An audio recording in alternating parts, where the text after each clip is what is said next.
Hello and welcome. I'm Dr. Nicola and this is Aspen Talks Health, where we discuss new healing modalities, alternative healing modalities, and how we can shift ourselves to a more compassionate way of living. Today we're talking about how to embrace your challenges today so that you can have a more promising future. And with me is Constance Clancy. I want to say your last name first. Dr. Constance Clancy, she is a licensed mental health counselor and a hypnotherapist. I'm so excited that you're on this show. Thank you, Nicola. It's nice to be here. My pleasure. So we actually had a hypnotherapy session this morning. It was wonderful. Yeah, I'm excited. We're going to dive into that shortly. But first, let's tell me just about what you do. All right. Well, I've been in the mental health business for about 30 years, and I like to consider myself a holistic mental health therapist, a life enhancement coach, and I operate from a holistic perspective using mind, body, spirit, and emotions so that we can return to wholeness and balance, because that's really how we came in. And if we can be whole and balanced in our lives, life operates a lot more smoothly day to day. Yep, sure does. That's true. So what are some common challenges that your clients face? There's a real spectrum of challenges, but I would say largely people come in and maybe they're struggling with their self-image. They may feel inadequate, or they may feel they have a sense of worthlessness or hopelessness about their future. Some people are struggling with relationship issues, and they're maybe at a crossroads in their life, and they want some couples counseling as well. So we really start with there's a lot more right with you than not right with you, and just build from a really healthy perspective as much as possible. And then we delve into the specifics, and then we look at some tools in the toolbox to see what might be the best integrative approach for them to use. Good. We're going to get to the tools shortly, but what is some common inner dialogue that you experience? I'm not good enough. Yeah, hear that a lot. You know, what's wrong with me? I feel inadequate.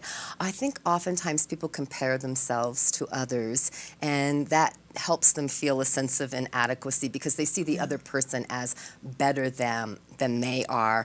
However, we're all equal. There's nobody better or worse. If we can just all look at ourselves from source as one, and we operate from that perspective and dynamic, I think we can get along a lot better in life. Yeah, that's true.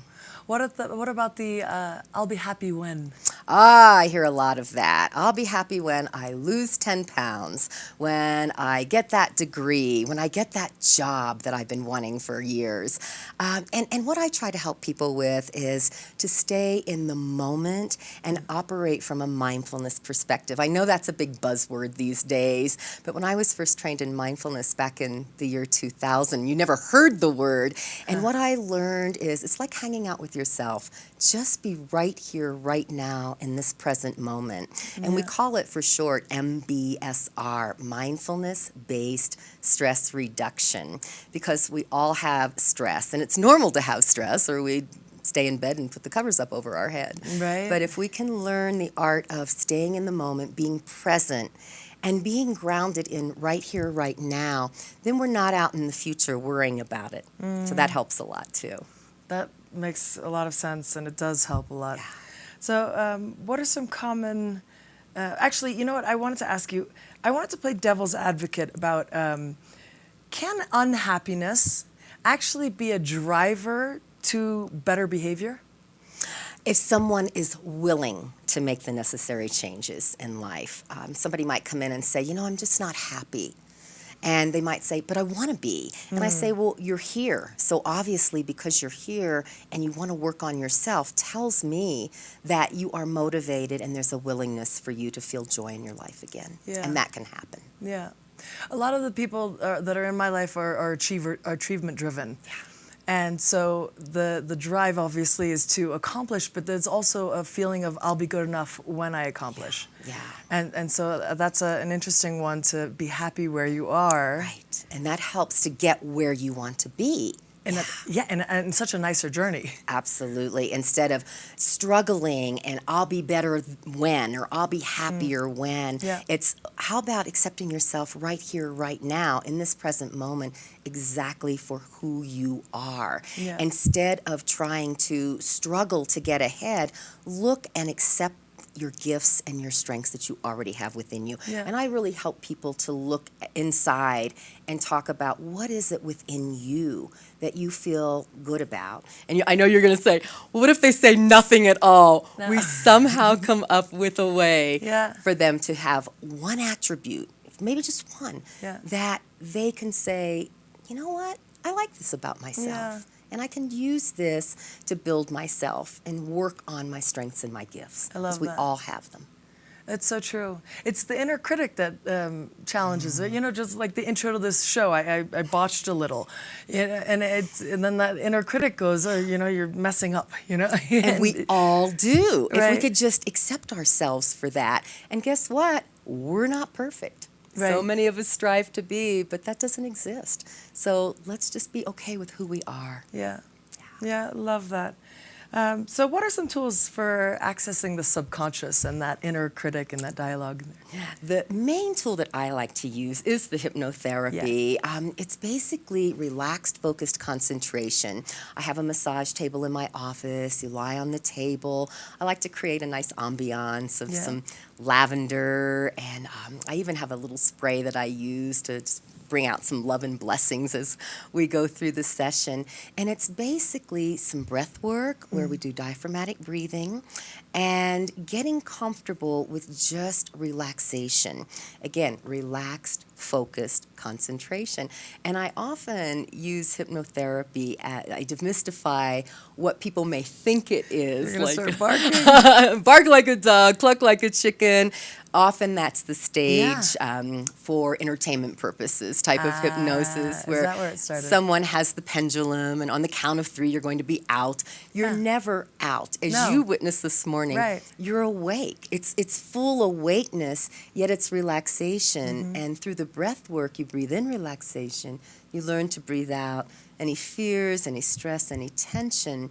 And it just goes out into a gray mist, into the ethers. And then you are at a place where your subconscious mind can actually take in, receive, and absorb and accept the suggestions that I give, which are all positive, and we call those post-hypnotic suggestions.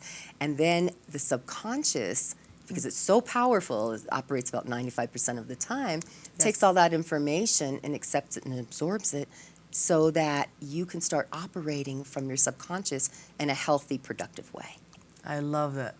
It was a beautiful session. First of all, your voice is, you go into this, even your voice now is amazing, but you go into this even more special, like soothing, incredible experience. It was Thank really you. Thank you. gorgeous just to listen to you. Well, when you have a passion for what you do, it just kind of comes very naturally. And I've been doing it for a long time, too. Yeah, I just close my eyes and go with it, and it comes through me. Yeah, it was so soft and airy, and you're like, you like melt into it. Yeah, and it was beautiful. So we did the body scan, and so that gets you really into your body, and then the glowing light, and then the messages are really so important. And the exhaling that fear was beautiful. I really Good. enjoyed it. And just that whole light of protection. Oftentimes people are a little nervous because they don't know what to expect.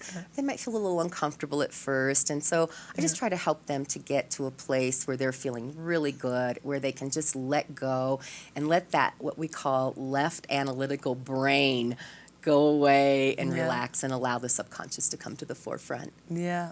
Beautiful. I loved it. It was some gorgeous guided visuals, and you let my imagination go too, which was really fun. Because it's really about what you create. I'm just the channeler. I just do the facilitation. It's you creating whatever you want to experience and what you want to embrace in order for change to occur.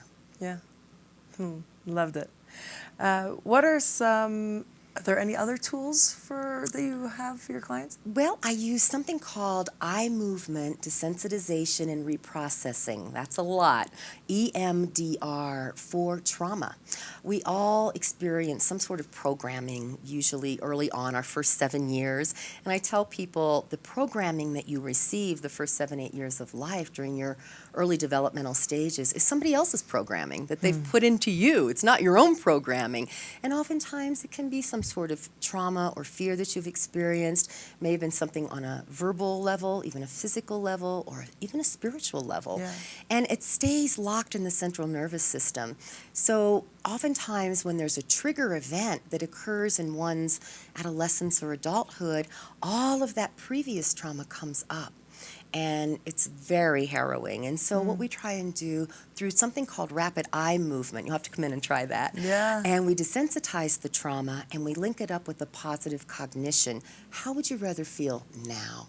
And through the rewiring of neural networks in the brain, it's an amazing, effective tool that helps people to be able to desensitize their trauma and get on with the business of life. Wow. Yeah, it's Really pretty powerful. And there's you guide the eye to move really quickly? Yes, through my fingers. Some therapists use vibrators or buzzers where the eyes go back and forth according to the buzzing signals.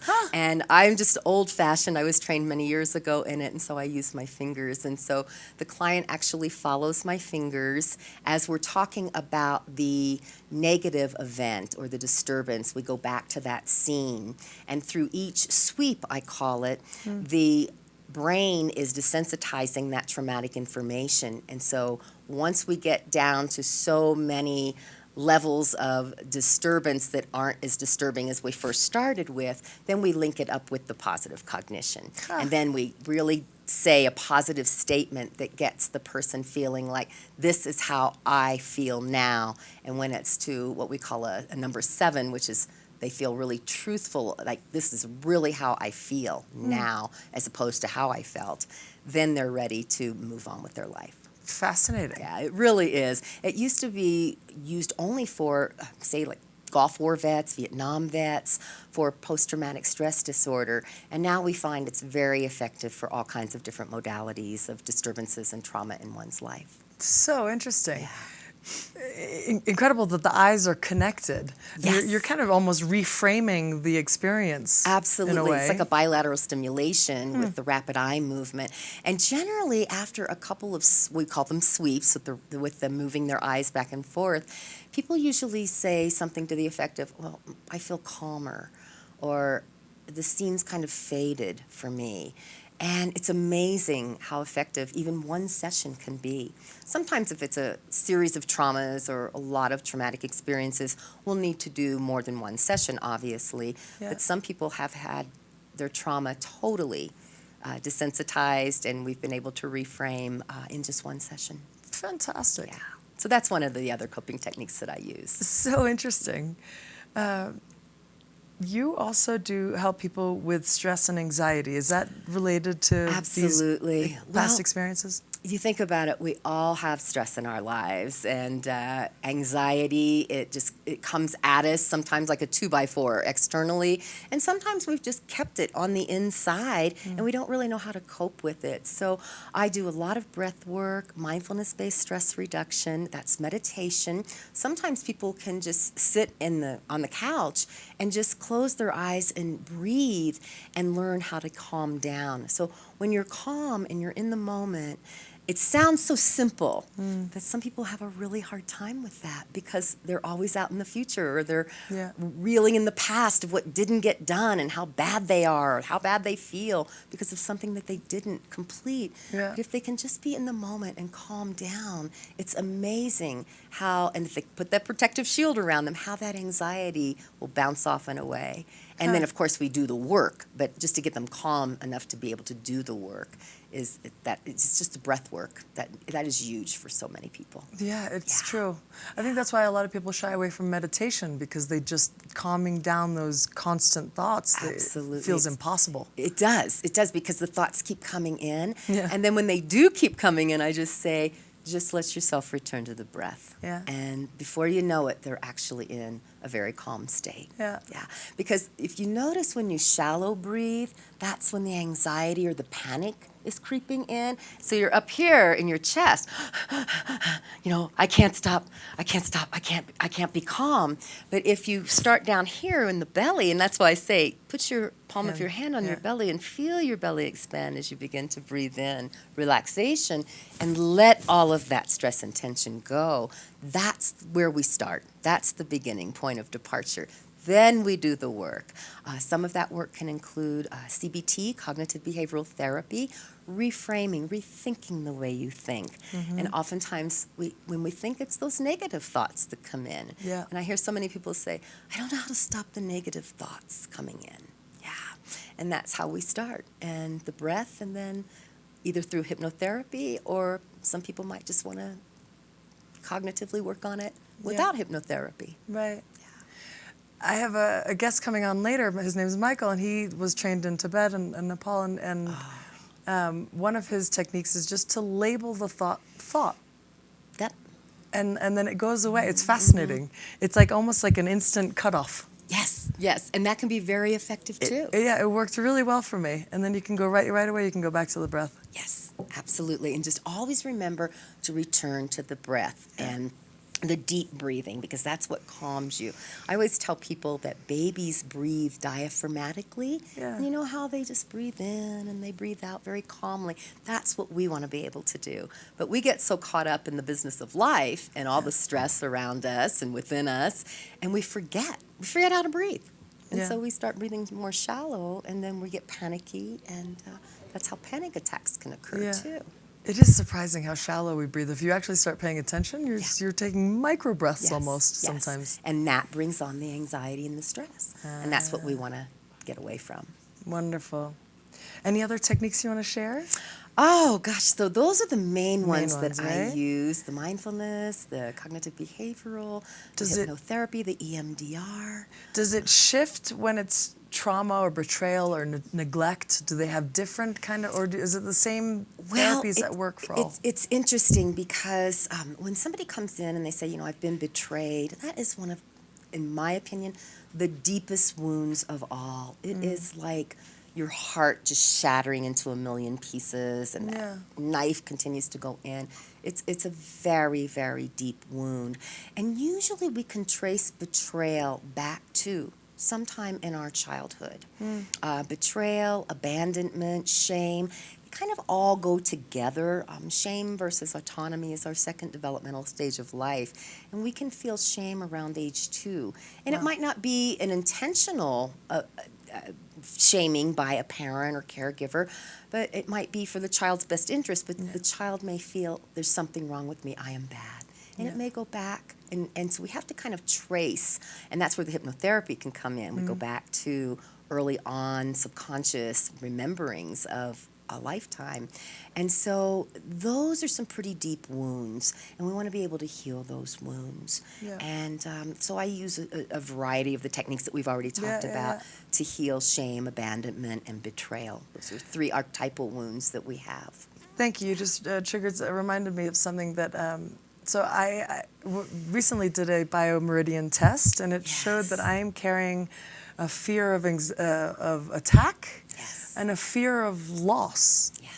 And to trace that back either to my childhood where when my mother's husband left, or my mom left her husband, and I apparently cried for him for 2 years.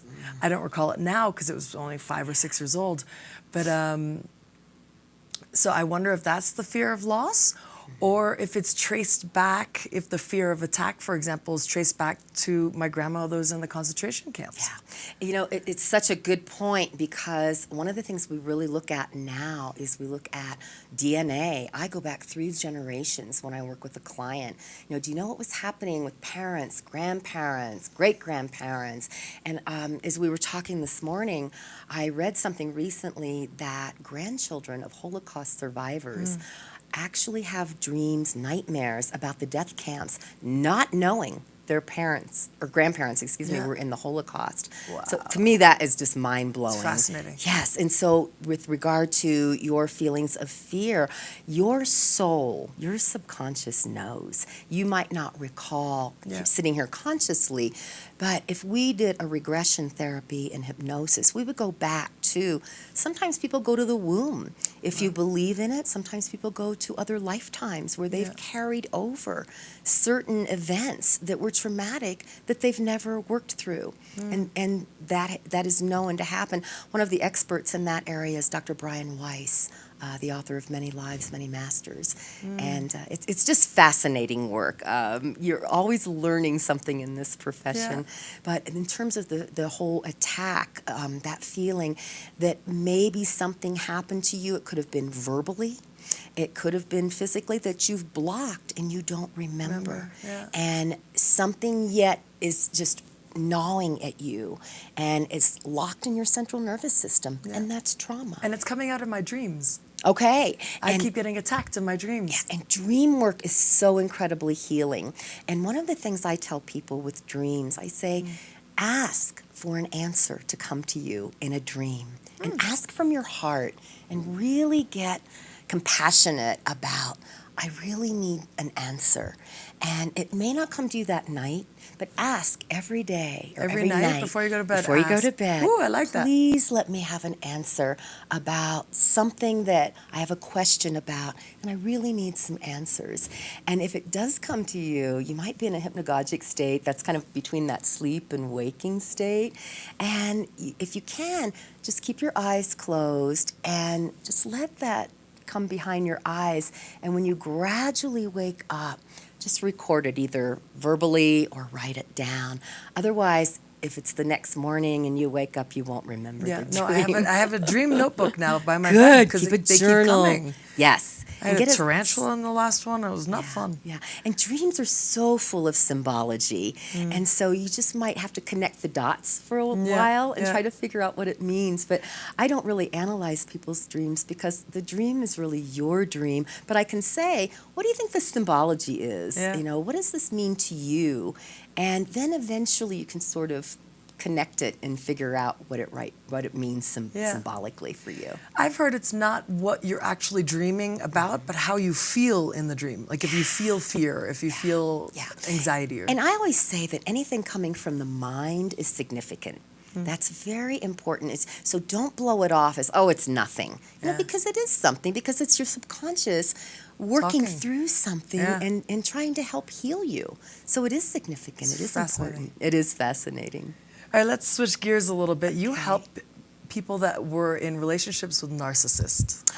Yes. Talk to me about that. That's interesting. That seems to be a hot topic these days. I don't know if it has to do with what's happening in our whole society, but when I was an adolescent, I didn't even know what narcissist was. I never even heard of the word. And I have 14, 15-year-olds coming in my office these days saying, you know, well, he's a narcissist or she's a narcissist. And I'm thinking, wow, have things changed?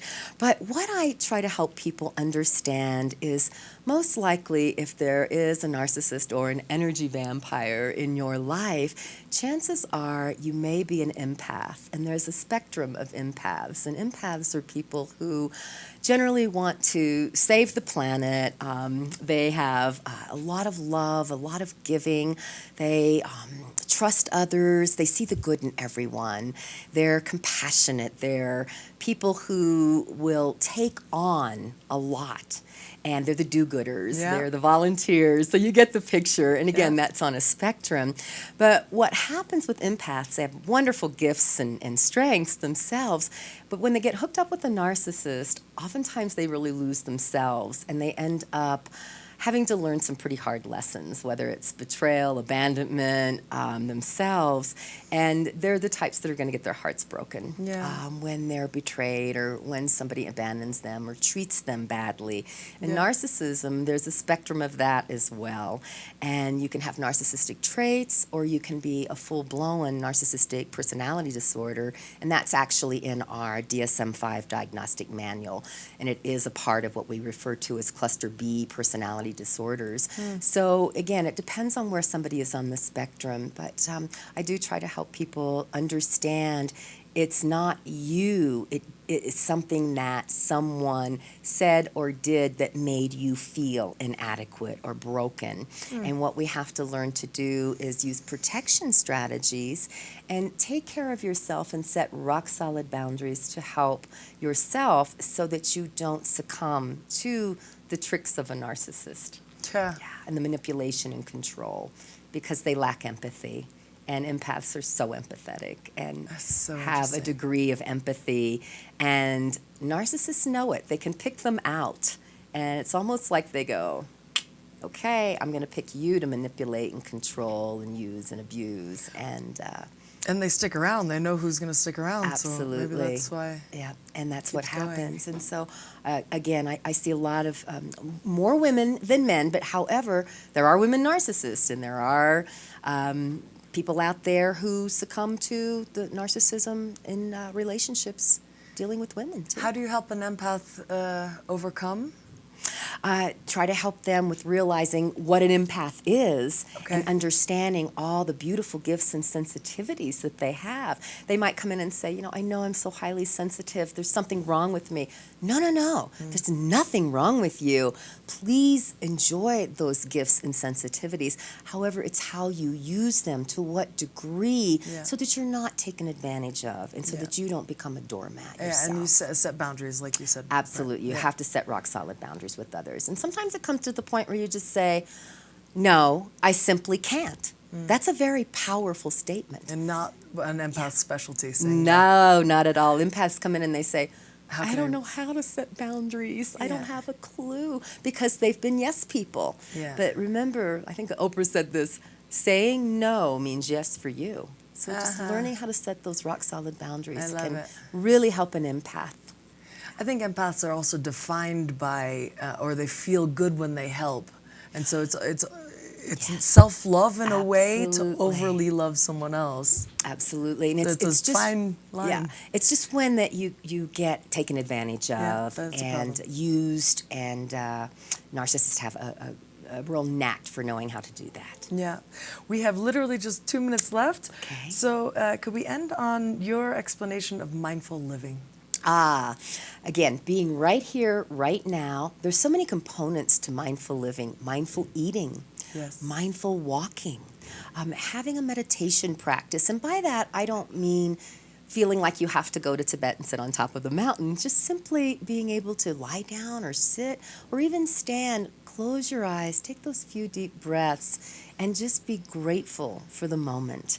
And eating mindfully, chewing your food, putting your fork down in between, and not eating on the run or in your car. Sitting down and just taking those deep breaths and really having a love for gratefulness too. Yeah. And being grateful in life. Yeah, I see that. All right, so homework for you guys out there is to make a note first thing in the morning. Today, I commit to being mindful. I'm committing to one mindful act, and that may be just eating your breakfast, only eating your breakfast, not with your cell phone on, nothing else, but enjoying every single bite, smelling it, enjoying the grapefruit or whatever you start your day with. Take that opportunity, commit to it first thing in the morning, and then do some act of mindfulness throughout the day. Absolutely, and unplug every now and then. Absolutely. Thank you so much, Dr. Constance, for being on the Thank show. you. It I'm was so lovely. grateful for you sharing your information. We will put your information on aspentalkshealth.com, as always, but how can people reach you? What's the best? They can call me, 970-376-4163. Email me, Dr. Constance Clancy at gmail.com. Yeah. Text me, and I'm located at 135 West Main Street Wonderful. in Suite G. We'll put all that information up there. And also, please go to aspentalkshealth.com and subscribe. And you will get notified of when the next episodes come out and a whole bunch of other information about different articles, because I study all sorts of things. I'm always researching. So you can find all that information there. And thank you guys for tuning in.